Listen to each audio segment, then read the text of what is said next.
Hey guys, FilthyRobot here, continuing our playthrough of EU4 with Arumba, where we've just lost 2 coalition wars in a row, Arumba. we lost, but we didn't lose. Not really. That has striking familiarity with my current campaign, the one I just lost but didn't actually lose. So how's your holiday?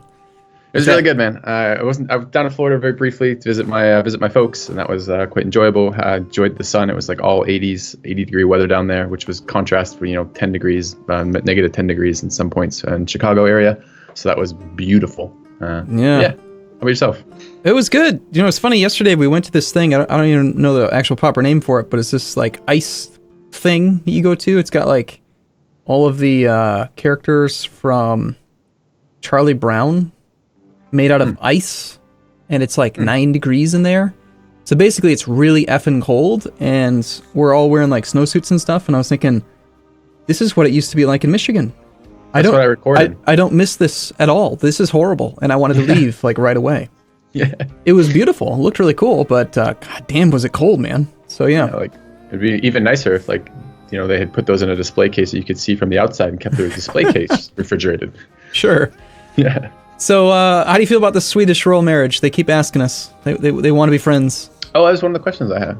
So, I guess we should mention, this is for us the big break in between when we last recorded and recording again in about 2 weeks because of the holidays and whatnot.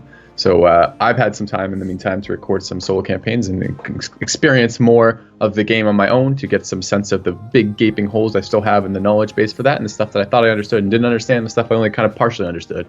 And royal marriages is one of them. Okay. So I'm happy to talk about that a little bit if you want to spend a few minutes on that. We can unpause and do it slowly as time passes, or we can just do it with the game pause. I don't really mind. Okay. Well, here I mean, the simple explanation is just do royal marriages with people you plan on being friends with for a long time. Okay. Don't do royal marriages with people that you plan on not being friends with. That's it. Okay. That's simple. What are the downsides of what happens if I make a royal marriage with someone that I want to attack later? You either need to wait for, and again, we talked about this a couple times, depending on who sends the marriage offer, that determines when the royal marriage ends. So if we send it, when our ruler dies, the royal marriage ends. If they send it, it's when their ruler dies. And this is why you recommended the entire time to let the older of the two people send the royal marriage. Yeah, usually, just because I like to be able to have a more dynamic, more fluid type relationship.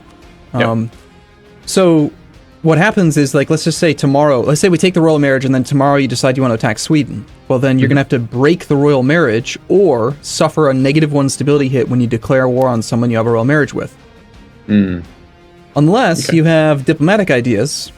The finisher for the diplomatic idea group allows you to have 0 stability hit for breaking royal marriages. That's interesting. That's a pretty cool one. Yeah, but so yeah, that's one of the downsides to it. The positives, though, the slightly longer answer are that royal marriages are your route to getting your dynasty on their throne, which is kind of what we did with Bohemia, but haven't acted on. You'll notice again that Bohemia has a steward on the throne, which gives us an opportunity for a personal union, and it also gives us an ability to claim their throne. So, although that was blocked, so I didn't have to worry about that in the Korea one, I don't think, because I think it said something about the religion doesn't allow for for that type of action.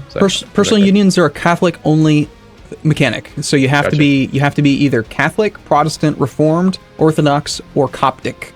Those are the 5 different versions of Catholicism that can have personal unions. Cool. So in this case, this specific instance, do you want to stay friends with Sweden? Okay, we don't really have. We had decided at one point to eradicate all of red off the map. Yeah. Which I think is wise. I don't know if that's... I mean, there's not a lot of red over by Sweden, though. Sweden is very blue. Therefore, perhaps as far away from red as we can get, and therefore an ally. Okay. I mean, that kind of logically makes sense to me. Sounds good. Let's do it. And I bet you if we ask them, they'll share maps with us. They don't have any maps. You'll know that they won't because they're in the same tech group that we are, and they don't have exploration ideas. Therefore, they couldn't have revealed anything themselves, which means that they're only getting maps shared to them by other nations in our tech group. So we have the same maps that they do. We have the same maps of all the people in our tech group. Yes. Okay. So, anyway, so I'm for that. I guess I could do the little bit of work here and look. Let's see. He's age 47. Our ruler is age 40. He's older. We should accept from them. Yep. Okay. You accept it? I did. Yeah. Okay. So still shows up there for me for some reason. Yep. The pop-up doesn't go away, but when you click it, you notice how you didn't hear a sound effect. I just dismissed it. So. You probably don't even have sounds on, do you? You're just playing pure silence. There's no music. I have There's no sounds. That sounds on. No. My comment section is like, why don't you listen to the music? And I don't. I may try it, but I don't You should. seem to like music. The music's amazing in this game. It's written by a guy named Andreas Woldetoft, who I've not yet met in real life, but he has written almost all of the awesome music for pretty much every Paradox title. And here's, I know from experience from talking to you, one of the main reasons why you turn your music off is, number one, you find it distracting. Number two, you're worried about copyright infringement. Yeah. And I can promise you, every single track ever written by Andreas Woldetoft is personally, or not personally, but it's owned by Paradox, and Paradox does not upload it to the Content ID system. So, and I would say number three though is that when I play games, I play them a lot. Like I play the games over and over again. I enjoy games that I can get very in depth into.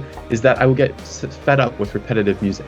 So if it's like 2 tracks per per country or something, and we're playing like a 500-hour campaign or something, that's gonna drive me nuts.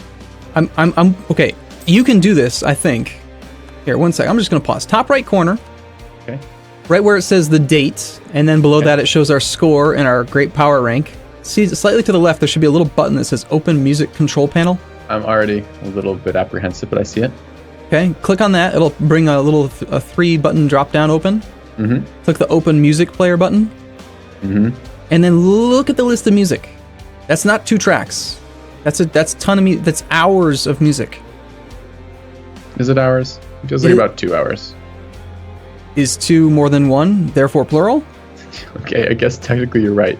It's 2 hours. How many hours do you think we're going to play this campaign? Technically right, or, it's the best kind of... Go on. How many hours do you think we're going to play this campaign? I'm saying you could play the campaign for 100 hours. You'd hear each song like what? I don't 50 know. times. If it was 2 hours and you played for 100 hours, you'd hear each song 50 times. That doesn't matter. You by the time just if we played for 500 hours? I'm not arguing with you anymore. I'm done. I'm done. Right, you lost. No, I did not lose. I've been playing this game for, I don't even want to know how many hours it is. I've got 2,300 hours logged in EU4, and that's not counting the time that What I will do, I will consider trying it in my solo campaign briefly, and if it drives me nuts, I will curse you out and then close it, and then never open it again. I will forget about that button, much as I've forgotten about many of the buttons you've showed me in this game. Great. Q Filthy asking a question about something that I've told him like 5 times. Oh yeah, so let's start on the questions. That reminds me. Okay. So go ahead. I wanted to ask a couple simple ones. We'll get the blood flowing with some simple ones. Forts. Okay. Yeah. Not zone of control related, not anything about them, but I wanted to know about the positive combat bonus you get from fighting in a territory with the fort. And I think right now it says fort defense 3. I'm mousing over the fort in marches, and it says fort defense 3.7, and it says it's from power projection. Is this a positive modifier that applies to our troops when we're fighting in our forts? Is this correct? Nope, it has nothing to do with combat at all. So we're looking at marches, you said? Mm-hmm. Okay, so the 3.7 fort defense, that increases the siege tick timer. So remember, siege ticks take 30 days by default. In this case, every 3.33% or 1/30th or whatever is going to increase the number of days it takes per tick by 1. Okay. So instead of an enemy sieging this fort, getting a tick every 30 days, they'll get one every 31 days. It's kind of annoying because I was looking at the defensive ideas and I was actually kind of excited about that one. There's one that gives you fort defense plus 20%. I thought that's a pretty cool idea. If you build some forts, you could have stronger armies around it, but it's not. It's just slower for them to siege down your fort. Well, there's a couple ways to look at that, though. 20% longer sieges means that their siege, instead of taking a year, is going to take 15, 16 months, which is an extra 3 or 4 months of attrition ticking, which is expensive. And it also gives you more time for your armies to recover, for you to train troops, for you to move men around. Oh yeah, I'm sure. I'm not saying it's worthless. I just misunderstood what it was doing. So that's good. Glad that's cleared up. Why did we keep all of our forts? The primary reason is that number 1, we have tons of money, and number 2, they are giving us a small amount of fully maintained. Go to your military tab. Hover over Army Tradition. Okay. Army Tradition changed by negative 1.19 yearly due to fully maintained forts plus 0.58. And then the decay rate. So we have a base decay rate of 5% per year. So if you took our Army Tradition of 35.5 and just multiplied that by 0.05, you'd get a decay rate of 1.77. Okay. But because we have fully maintained forts, we get plus 0.58. So our actual Army Tradition decay is only 1.19. So although we only seem to keep our forts on when we're at war. Well, they're on right now. Yeah. But we just finished war. I mean, we have exiled armies still or something, right? Or Right. Something close to that. We do have some debt, so we do want to pay them off. But keeping your forts on is a way that you can maintain decent army tradition, which gives you better generals, which gives you better morale of armies, etc., etc. But in order to actually have the maximum amount from forts, I believe the ratio is 1 fort per 50 development, I think. I think. Let me check. We have 603 development right now, and we have 7 forts. So 7 Where did you find the 603? It's under the economy tab. Okay. At the bottom. Got it. So we have 350. We have enough to cover 350 development, which is out of 600, 0.583. Is that what we're getting? Yes, maybe. We're getting 0.58. So yes, it's 1 fort per 50 development. Oh, okay. And we don't have enough. In order to actually get the full bonus, which is 1.0 army tradition from forts, is the most you can possibly get. We would have to have, what would that be? It would be 30 forts. No, that's not right at all. What's 600 divided by 50? So 60 divided by 5 is 12. 12 forts. And we have 7. Okay. So we gotta get on this fort construction. Yeah, I mean, we could, or we could just ignore it. What most players do is they ignore it, because the issue with fort maintenance is that, number one, the AI is still cheating, and they just ignore zone of control, and number two, the money you spend on forts could oftentimes be spent on mercenaries or on other troops, on heavy ships, on buildings that actually generate money instead of costing you money. And it's usually largely considered to be not worthwhile. But it's still fun. I like forts, personally. I want to like them. I like them better in this beta patch when they were working. I like them amazingly. I think they're friggin' amazing. Like, that's the only way that I have found to deal with larger armies is by splitting them up, hiding behind your forts, and then engaging with the fort zone of control, engaging with the fort to give you defender bonuses on better terrain. I want to build forts on every single mountain tile I have in my empire right now. I'm not going to, but that's like the dream. So the dream. We're gonna get some maps and we're gonna build some forts. It's pretty much my game strategy right now. Oh, by the way, we this is our second take of this recording. We had some technical issues, but Arumba, you were mentioning that you had a confirmation about the infantry bug that we were having. Oh yeah. So at the very end of the last session, we were both getting really frustrated because we were seeing like some weird stuff going on with the actual. Did you just buy Defender of the Faith? No, I just paid off a loan. Okay. Sorry, I'm not. I mean, I can only talk about one thing at a time, man. I can tell you the things I'm doing, or I can talk about the bug. Go ahead. Talk about the bug. You wanted to include that. I was just reminded you. Yeah. So, I talked to DDR Jake, the EU4 project lead, and it's already fixed internally, but something squirrely happened in the current version of the game, and it is an actual confirmed bug. So our general rule of thumb for this campaign is just going to be only ever deploy armies that are full combat width if we expect the enemy is going to reinforce. Because if you deploy an army that is larger than the enemy, they will kind of like envelop that enemy, surround them to the right size, and then if that army gets reinforced, your other troops just are missing. They're just gone. So, yes? I had a question. Yeah, I just forgot what it was though as I was asking it. Where's your list? This wasn't one of my questions. It was a question raised by one of your. The question raised by one of your comments was about the patches. Will patches break our playthrough if we update to the most recent patch? Good. Almost never. The only situation where you usually have to worry about compatibility, and it's usually a pretty easy thing. You just duplicate your save, try loading it, and if it doesn't work, then you can roll back. You can actually go play like version 1.4. We're on version 1.19. So if you want to play an older version, you just opt into it on the betas tab in your Steam. And you can always continue your campaign. But usually the only type of patches that will break saves are going to be ones that add new content, which are the major patches, which are usually odd numbers. So patch 1.20 is going to be a fixes / quality of life type patch. Then 1.21 is going to be like the next major release. And then 1.20. What happened in 1.19? What was the big stuff that came out? This one was Rights of Man. That don't actually work? Rights of Man. Oh. Rights of Man, and I've already forgotten what I think Rights of Man may have been the one that just added institutions. I don't remember. It was recent. Oh, like Renaissance wasn't always in there? Like that? No, in fact, it's a major change from the previous tech system. And it's much better, by the way. Okay, cool. So you should I love the support this game gets. I love that it's still being actively patched regularly. I actually really like that about Paradox titles in general, that tends to happen. So. Yeah, me too. It's allowed me to play this game for a couple years. 3 years now. 3.5 almost. So okay, what are we doing? I mean, we're talking, we're having fun. I'm watching little ships move around. Like one of them goes dip to the left, and then one goes dip to the left to the right. And I bet that guy has maps I don't have, and I think about warring him. So what are we doing? I'm just quickly looking at truce timers. So 52 is looking like the big truce coming up with a lot of nations. So we got 5 years. Okay. I'm going to right-click on any nation that we know we have aggressive expansion with to check our aggressive expansion value. It's at 109 with Cologne.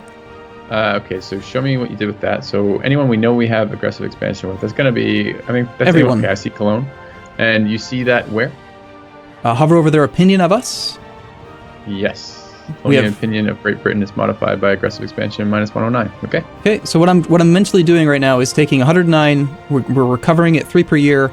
It's going to be 5 years until the truce is up, so I know I'm going to get 3 times 5 is 15 opinion back. Is that number less than 50 after the recovery? The answer is no. Yeah. So we know that in 5 years, Cologne will join a coalition against us again.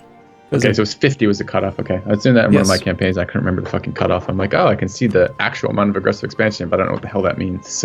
So what we're going to want to do then is in these next 5 years is start to try to improve relations with everyone that we can to try to make them stop being jerks toward us. You just build forts instead. I mean, it's probably going to happen anyway, but so now we're going to use the opinion map mode, which for us is shortcut key T. Okay. This is going to color the map based on their opinions. Bright. So Spain is dark, like bright red, like they're pissed. They hate us. Austria hates us. Poland hates us. These are generally nations that have you rivaled. Okay. And what we want to do is we want to try to improve relations with people we know are going to join the coalition, but are currently kind of close to yellowish, because that means they're close to 0. And there's one specific reason for that. Wait, close to yellow? Cologne is yellow, and I thought they were minus 109. That's their aggressive expansion, but their actual opinion of us is at negative 41. Yeah, okay. And actually, it looks like we've already improved relations with them by 96, so that's probably why it's there. But here's the reason why we want to do it. The closer a nation's opinion is of you towards 0, the closer it is to neutral, the more effective you are at improving relations. So trying to improve relations with someone who absolutely hates your guts is going to take a long time and be very ineffective, and it's kind of a waste of a diplomat. But there are going to be a number of smaller nations that are kind of like halfway in between, where they're like, we hate you for your aggressive expansion, but it's okay, kind of. If we improve relations with them, and we can get their opinion of us to be above 50, actual opinion, not aggressive expansion, but if their actual opinion of us is positive and above 50, then they should not join the coalition. Even if they have aggressive expansion above 50. So, for example, I'm just going to pick a few nations that are the right colors-ish, and we'll go from there. Okay. So you're doing like the kind of lighter orange color? Yeah. Okay. We've already improved relations with Liège, Trier. Savoy is only at 35 aggressive expansion. The Palatinate. We need another diplomat. Yeah, the Palatinate looks like a target we might be able to do. They're at negative 145 opinion, but might work out. We'll see. But we should just top off relations with as many people in the HRE as we can. Beyond that, pay off our loans, build some ships, build buildings, shipyards. I want to talk about heirs. Yeah, okay, go ahead. I want to know how to make my ruler impregnate some people so I can have heirs, because my ruler is particularly not good at that right now. I fired my heir because he was terrible, and it was a suggestion that I saw it and I didn't even realize I could do it, so I checked it out. Fired my heir. He was terrible, and then I could not get my ruler to have another heir. Okay, he just wouldn't do it. Heirs you're more likely to have an heir if you have royal marriages. Every royal marriage increases your chance of spawning an heir. It's a mean time to happen. It's just a chance. You can actually have more than one heir at a time, but you won't know it until your current heir dies. Sometimes you'll lose an heir and then you'll instantly have another one because there's actually another one already there. Oh, and I just don't know that it's behind him? Nope. Will it show up if I fire the current one and I fire him? Will the next heir show up in the menu? Okay. Yes, if one exists. So basically, if you want heirs, have lots of royal marriages. I could not get more people to royal marry me. I could only get the one. So I kept looking at it. I was sitting at -3 reasons for them to marry me for hours. And I was looking at the stuff that settled it, and it was some of it was aggressive expansion. It was opinion based, and there were a number of things that contribute to the opinion. But is there something besides their opinion of me that defines royal marriage likelihood? Anything else that pumps that up or knocks that down? Yes. Every 1.0 diplomatic reputation will raise their reasons for royal marriage by 5. Okay. But that's diplomatic reputation isn't something I know how to gather. I see it comes up a lot in pop-up events or decisions, but I don't seem to have any way of just like raising that directly. It's not like a development score that I can do, right? Or is it? Nope. You can get 1 diplomatic reputation from a diplomatic advisor. You can get diplomatic reputation by having 0% overextension. Every percent of overextension reduces your diplomatic reputation. You can get diplomatic reputation by having high legitimacy. There are random events, there are policies, there are decisions, there are idea groups that give diplomatic reputation. For example, if you go look at one of the diplomatic idea groups called diplomatic ideas or influence ideas, those both give raw diplomatic reputation. Yeah. So that makes it a lot easier for you to actually get royal marriages. Okay. That kind of stuff. Cool. Do we want to take this tech, by the way? I think so, yeah. I think this is going to be a good one. We are not ahead of time, but we can become ahead of time. We get more states. We get a new government type we can talk about in the next episode. And we're going to get 20% increased production efficiency for being ahead of time, which is great. I'm clicking it. Nice. Very good. So for the next 10 years, we have 20% more production efficiency, more money, more problems. Is that that stuff that you get from adopting techs early like this? Is that until, like, what defines how long that bonus is for? Is it always just 10 years or is it something else? It's just based on the number of years. The game has like fixed dates you're expected to be at each tech level. So got it. We're currently 10 years ahead of time. In like 2 weeks, it'll be January, so it'll go down from 10 to 9. And then 9 Januaries from then will be considered not ahead anymore. Got it. So, all right. Well, next episode? Yeah. All right. Sounds good. We actually got through. The game didn't crash this time. That's great. Excited. Yeah. Me too. See you soon. See you in a bit.